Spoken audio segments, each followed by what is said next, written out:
this, a lot of times I use the belt sander. Just to be honest, I use the same belt sander I use to grind on knives with. You can get a straight edge and get really close, which we will do that. But I want to actually bevel this leather here. Here's my little Knife Doctor special belt sander, and I use this for a lot of my leather projects. I also have a porta-cable belt sander that I use a lot to do beveling. And it's just kind of like with lumber. Sometimes you don't cut right up close to the edge of things because you want to leave some grace room there, and that's kind of what I did here. I just kind of want to leave me an area of grace to be able to work and make this thing look as good and as perfect as possible. So it's going to get loud here for a minute because we're gonna go trace this thing around and bevel it. Here we go.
One of the things you'll notice, we're going to go right up to, but not over.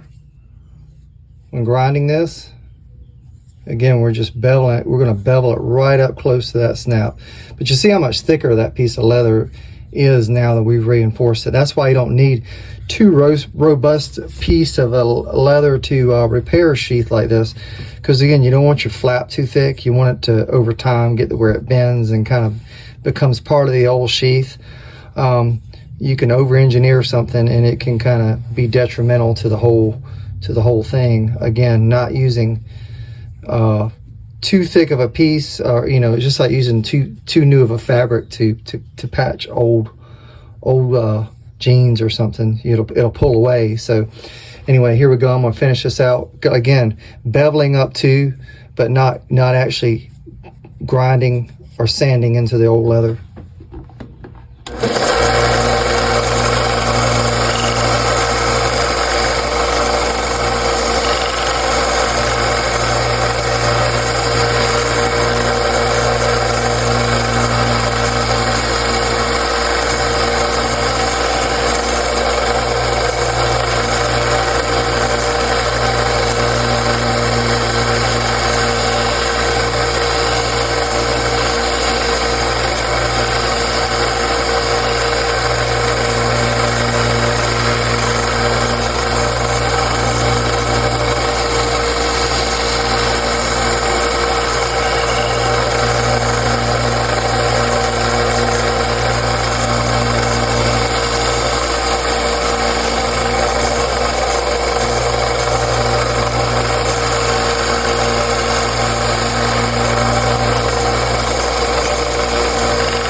Another thing with leather is you want to be very light-handed when you're working with a belt sander, because you can take too much off real quick. It's not like working with metal or wood.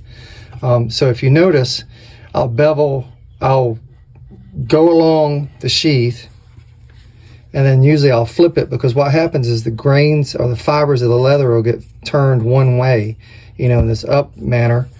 And so I'll flip it the other way and just go around and knock those off, you know, flipping it back and forth. And I do the same thing with my sheaths. And then I'm going to show you a little trick for beveling this edge, because this is a really solid, hard edge. So here we go.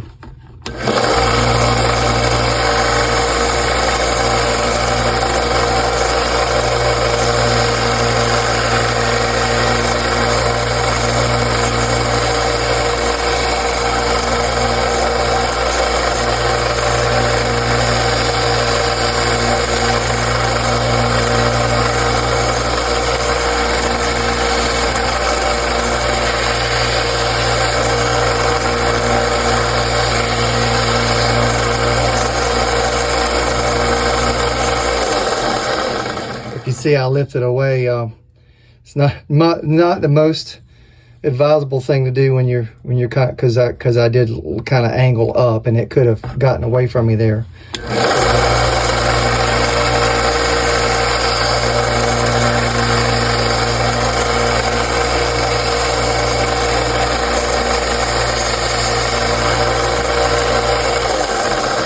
Just angling down on those edges.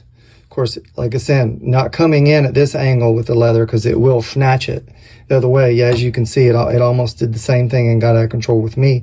But if you come in this way when you're beveling leather, and just kind of try to maintain the same angle, it's kind of like sharpening a knife.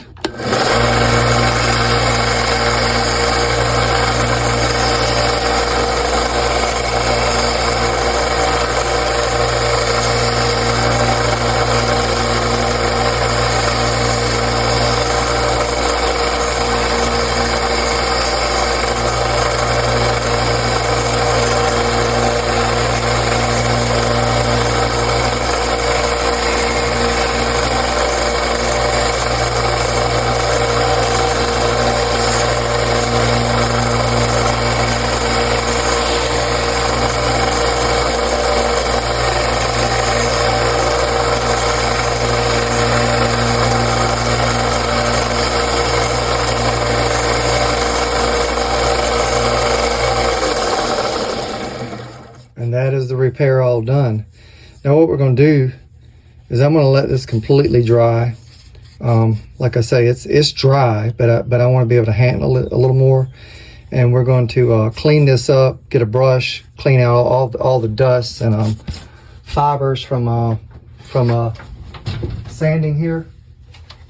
Here, I'm sorry, I was reaching for a brush, so get my little leather brush, just cleaning all that dust away. We'll let that dry really thoroughly, and then we're going to come back. That's a little glue. We're gonna. Let's see, that's nice and solid, nice and thick, and we're going to get a little glue, and we're going to come back and snap our hole, and then also filling in this old color. What I'm going to do is get a Q-tip and some black leather dye. I will say this: if you have the old school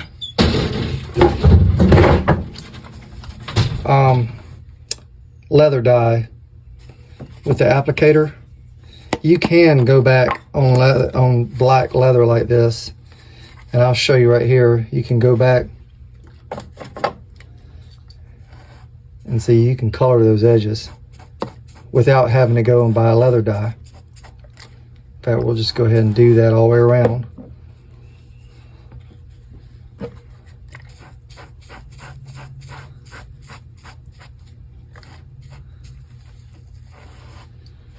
And then we'll let that dry.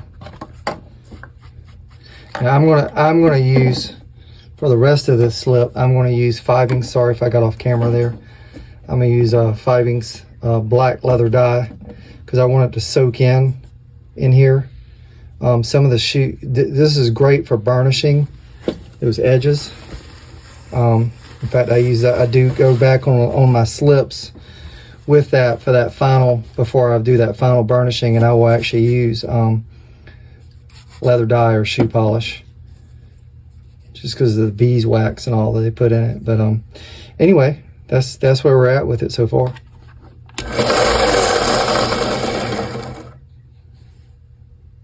Anyway, that's where we're at with it so far.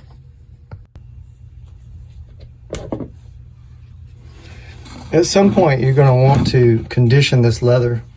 I didn't condition up to now because I wanted the glue and everything to stick really well. This is alcohol-based Fibings leather dye. Again, this came from Hobby Lobby. Again, push come to shove, you can use leather dye with dye in it, and it, you know, it will mask a lot of this. But you do want to condition the leather. I do use mink oil. I use this kiwi conditioning. I don't know that they make this anymore. Here's the mink oil. Again, these are. I know that's a vintage can. It was $1.40 back at Revco. But anyway, it's still good, still going. I find these at yard sales and things like that. We had a church sale recently, and I ended up with a pile. But there you go, Johnson & Johnson. This is a newer can. But we're gonna get this leather dye. I'd suggest having an area that you can get messy. I always use one of these boards. I get an old scrap of wood in my shop, and I use that as my dyeing board. You want to get it, the leather dye, evenly down in that snap area. This is alcohol based, so it will actually soak right in to this leather. And as dry and old as this leather is, it will just soak it right up. You won't even be able to tell new from old when I'm done, unless you just really want to keep all the patina, which I do understand that. I'm all about patina. You can just spread it pretty liberally over here. Again, it will soak in.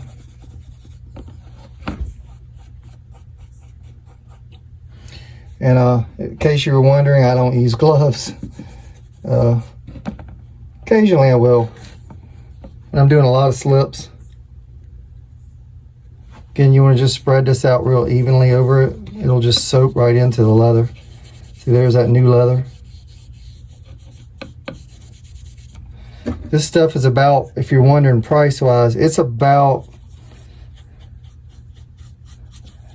I think it's like $8 or $9 at Hobby Lobby. It may be more. I tend to round down. Anyway, if I tell my wife how much something is, I always tell her, I always round down the price. If it's $9.99, then it's $9. But in reality, so it's probably $10 or $12. I know on Amazon it's priced differently. You can get this on Amazon as well. That's where my dad gets it. His favorite is called Antique Brown. It's a kind of a lighter brown. They don't sell that one at Hobby Lobby. It's the same company, same dye. Sorry if I went out of camera here, guys. I'm dealing with a lot of glare. And again, we'll just let that sit. We'll let that dry. Let that cure in there. This is going to look great when we're done. There you go. There's where that patch was. Be careful not to knock your leather dye over, because it will be permanent. Again, that's Fibings, however you want to pronounce it. Actually, here's a better unstained label. This is USMC black. This is just black.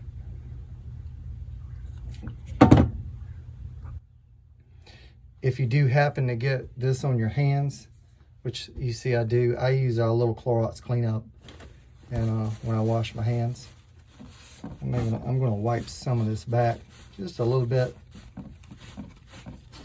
here and there.